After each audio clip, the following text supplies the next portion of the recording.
Welcome back. This week we begin our annual reading of the book of Shmot, the book of Exodus. Exodus is an amazing story. The book itself concentrates on three different things. It concentrates on the liberation from Egypt. The second section deals with the revelation at Sinai. And the third and final part of Exodus, which we will get to in a few months, deals with the building of the tabernacle, the place for God to dwell among the Hebrew people as they travel through the wilderness. But the first part of the book deals with the Exodus, the process that leads the people of Israel, the Hebrews, out of Egypt and out of enslavement. And I use the word process intentionally.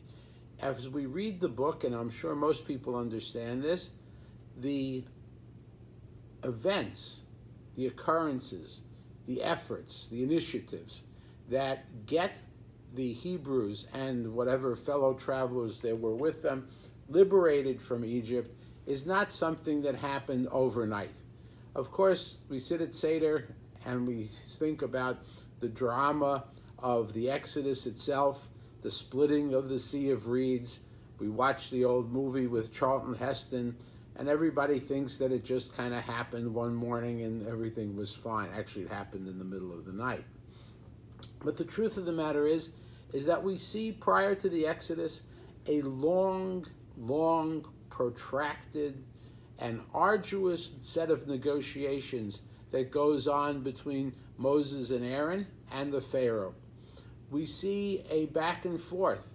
Moses and Aaron appealing to the head of the Egyptian government, the Pharaoh himself, to let the people of Israel go out, initially not to leave, but to simply go and worship their God. But as their demands for justice are refused, the request gets more and more stringent, and it gets more and more radical until finally the Hebrews attempt and succeed at leaving Egypt. Most of us understand that. The part of this story that's harder to understand really is the part that begins back in the last chapters of the book of Genesis. Just as the liberation took a long time and took a process that people were committed to and worked towards, likewise the enslavement of the Hebrews in Egypt also did not happen overnight. It wasn't that a Pharaoh woke up one morning and decided to enslave the Hebrews.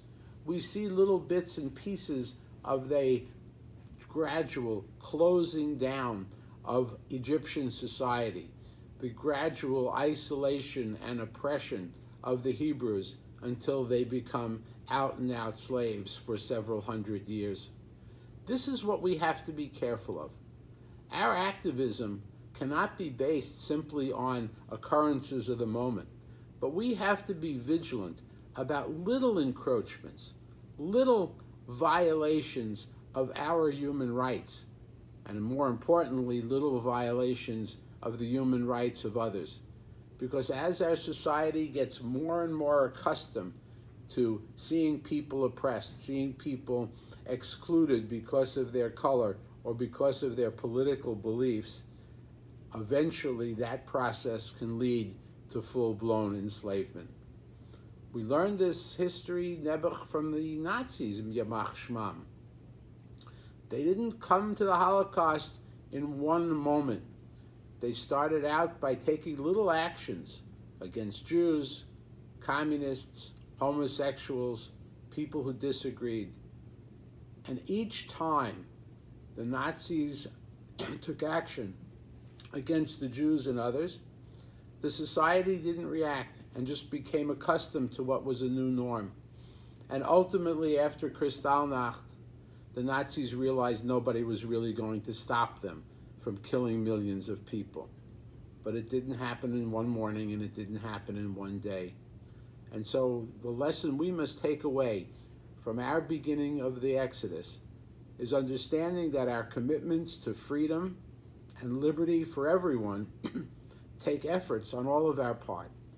But at the same time, we can't wait until the crunch has come.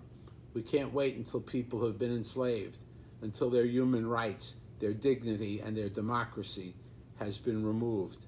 We have to watch those little things that happen from day to day to make sure that we do not get used to them, to make sure that we do take action to preserve our liberties, not only